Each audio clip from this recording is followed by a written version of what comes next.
first of all, welcome, Bob, and thank you so much for agreeing to do this interview with me.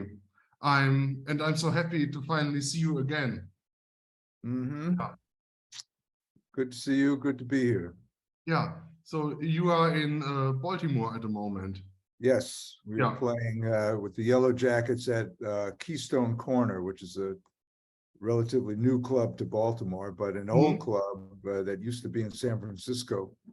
That was started by a man named Todd Barkin. Great. Yeah. So I still remember when I met you the first time. That was in December 2018 in your masterclass in the Conservatorium van Amsterdam. Yeah.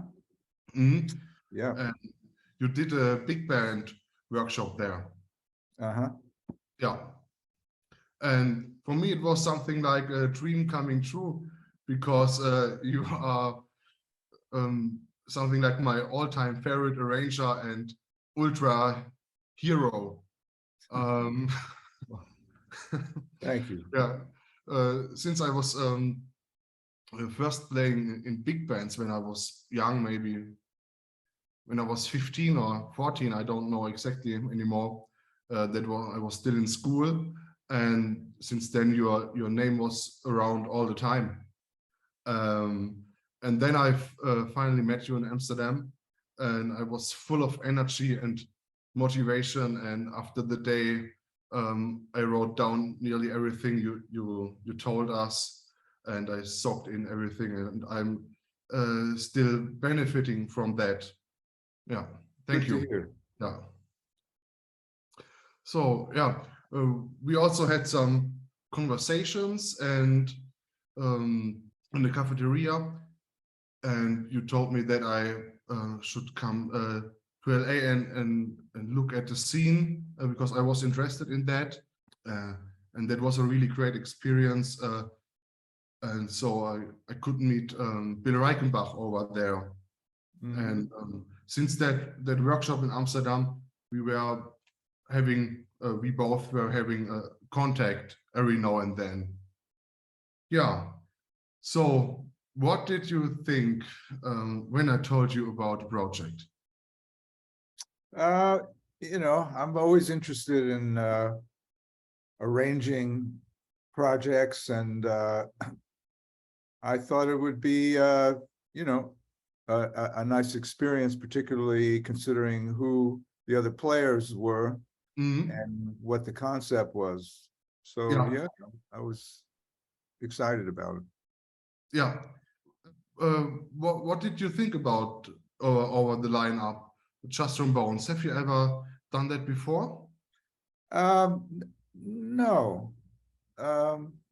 No, I have not, but I've certainly written a lot for trombones. The trombone section is a big part of my big band writing. I use them generously, shall we say, in most of my arrangements.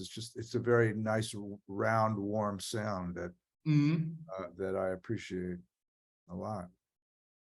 Yeah, that was also a part why I asked you to write an arrangement, because I love your writing for the trombone, and especially also how you use the bass trombone in your arrangements. Particularly here in German, we often play your tune Computer. Well, there's a little backstory behind that, which is when I started my band in New York in the early 80s, Dave Taylor was the bass trombone player, and he is a virtuoso player, and he would constantly kind of urge me to write ambitiously for him, and I gladly did it, because he was capable of playing virtually anything you wrote. So he had a pretty prominent role in my early big band days, and it impacted my writing considerably. Yeah, it's really fun to play your arrangements. Oh, thank you. And Was it a challenge for you to write for this group? It's In always a general? challenge to write anything for anybody, but yeah, I think the biggest challenge for me was to take the two compositions I did, well, at least, you know, my tune, and condense you know, a full big band arrangement into four voices, you know, and in a way where the, you know, the harmony was present. You know, a lot of the counterpoint was somehow sewn into this smaller group arrangement, and the rhythms, you know, which I do. There's always a lot of counter rhythmical activity going on. Yeah. It was a little more challenging to do that with four voices as opposed to a whole big band. But Yeah, five voices. Five Four voices, players, right. but five voices. Sorry, Yeah, right. yeah, Yes, yeah. yeah. You already mentioned Ellis Island. That was also a tune when you did a workshop in Amsterdam, and since then the melody was stuck in my head, and I was so happy that you contributed your original composition to the album. Well, thank you for asking me. Yeah, you said it was challenging for you to bring it down to 5 parts, but it was also very challenging for us to play it. Yeah, particularly it's not an the easy way, arrangement. yeah, and also the way it seems like it would have been easier to record had you all been in a room together, but to remotely record, Yeah, you know, individual parts, that particularly with the rhythmical intricacies in that piece, I imagine was fairly difficult. yeah, it was. Bill Reichenbach played the tuba, and then that was the first track that we recorded, and then John Fetcher played the first trombone part. And so it fit pretty good together. Yeah. And for the other parts, it had to groove, and it had to be very precise. That the rhythm had to be very precise. That it's grooving. Yeah. And there was very little place for like it's not mistake, but it had to be on a certain point, and if we couldn't keep that through the whole song, it would change, and that was really hard. Yeah. Yeah. Well, you guys did a great job. Thank you. Yeah. Yeah. Thank you. Oh, so the other challenge for me was that that Du bist zu schön piece, to kind of turn that into something, you know, worthwhile. Not that there's anything wrong with that tune per se, but you know, to sort of take this kind of popularized melody and go somewhere with it. That I enjoy doing that, you know, but it was always a challenge to make something musical out of something like that. Yeah, that's really nice. And I really like the arrangement, and quite a lot of people call Bei mir bist du schön one of the favorite tunes of the CD. They say they really get sucked into that groove, and they want to listen to it over and over again. Okay, that's nice to hear. Mm. Yeah, I sort of wound, you know, I mean, a lot of the writing project for me is improvisatory. I just kind of start with a little germ of an idea and it develops. And for whatever the reason on that particular piece, I went with the kind of New Orleans second line thing, you know, with the tuba, and that seemed to work pretty well. Yeah. Going a little bit back to Ellis Island again, I just wanted to add the solo part. I think that was quite challenging, because when I listened to the arrangement without a solo, for me personally, I wouldn't have known what I should play there at first.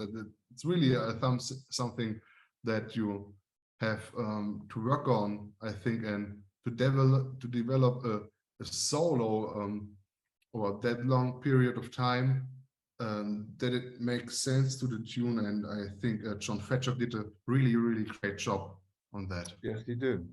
He's a great musician. Yeah. I just wanted to add this.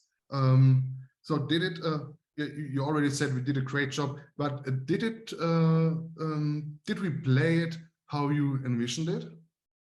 Yeah, I think so. Yeah. Yeah, definitely. Yeah, that's nice.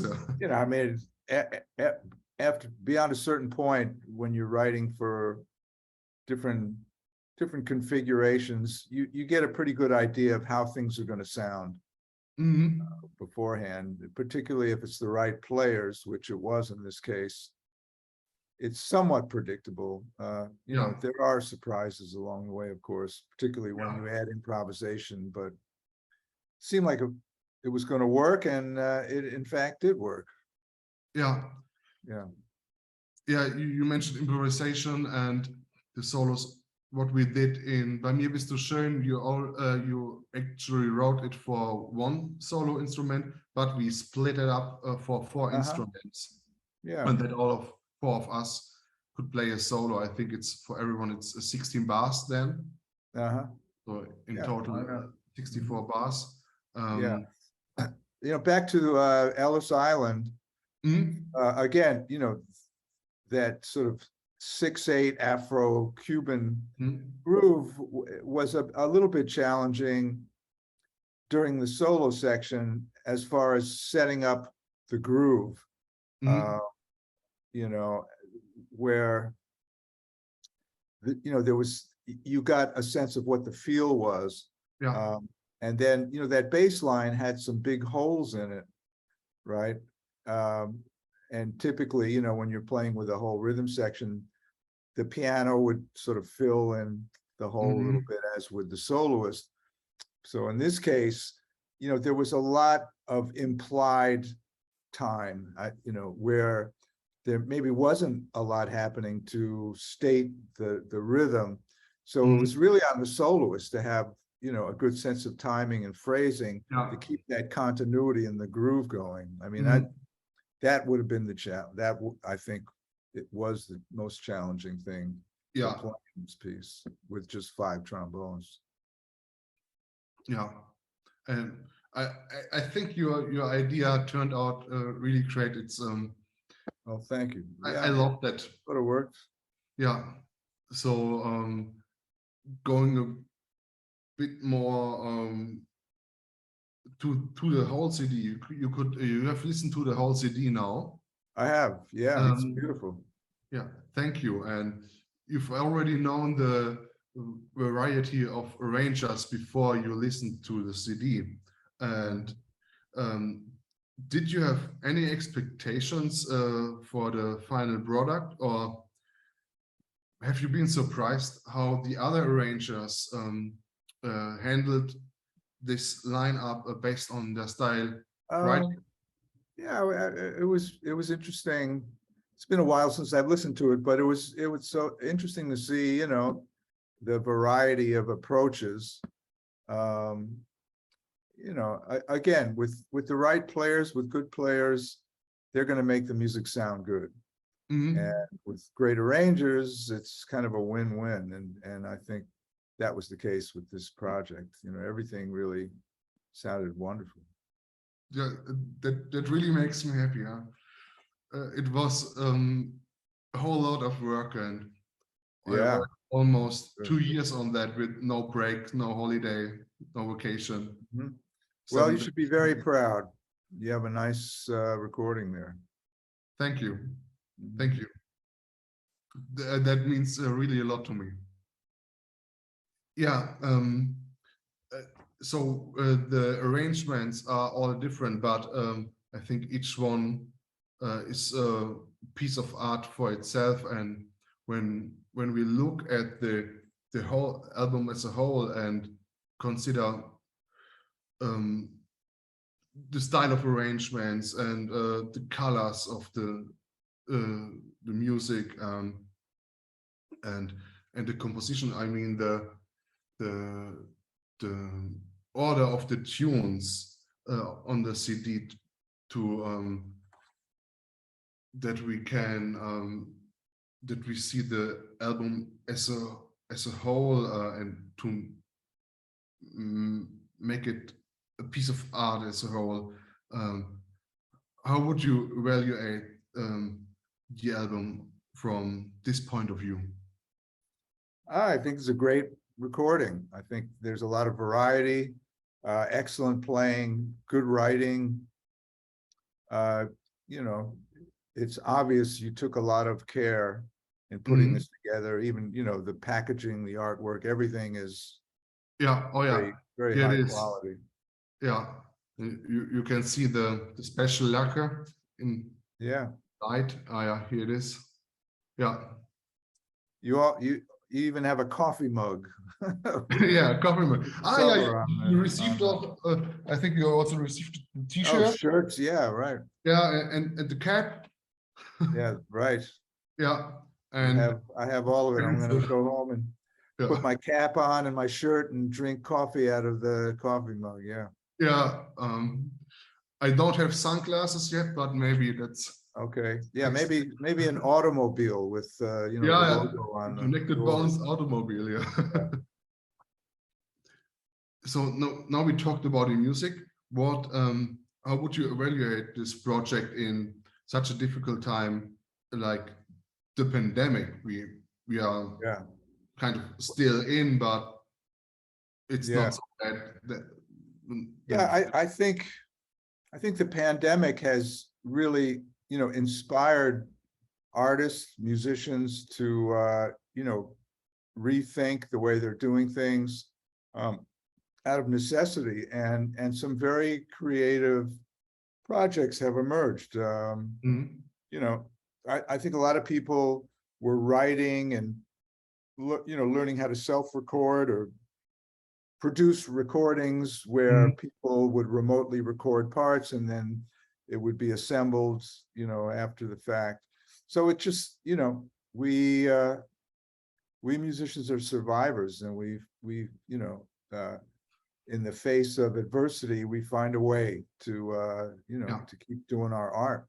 And you know, I think as far as I'm concerned, I've, you know, explored a lot of different things just through this, you know, being isolated and learning how to record myself and playing on projects that way and assembling stuff. In fact, the Yellow Jackets did a little project where we remotely recorded ourselves, you know, with video and, you know, just to do it, right? Because we weren't playing together. Yeah. So I think some really nice things have emerged, you know, from this rather challenging situation we're in.